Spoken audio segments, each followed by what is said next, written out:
கடலை, காய்கறி, தேங்காய் எல்லாம் கரெக்ட்டா மிக்ஸ் ஆகி வரதான் இந்த கூட்டுக்கறி.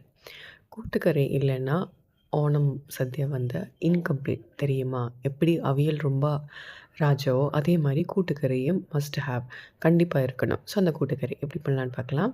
நைட்டே வந்து கடலை வந்து ஊற வச்சு எடுத்திருக்கேன். ஸோ, அது வந்து குக்கர் ஆட் பண்ணிவிட்டு கொஞ்சமா தண்ணி ஊத்தி, மிளகாத்தூள், உப்பு, மஞ்சத்தூள் போட்டு நல்லா மிக்ஸ் பண்ணி ப்ரெஷர் குக் பண்ணிக்கோங்க.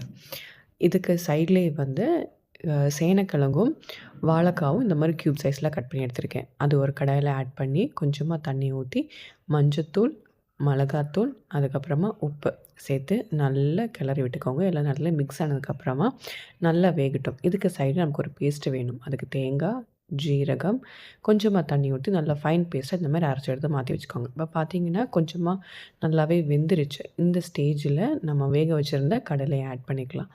கடலை ஆட் பண்ணி திருப்பி நல்லா கிளறி விட்டுக்கோங்க. ஏன்னா கொஞ்சம் தண்ணி இன்னும் பேலன்ஸ் இருக்கு.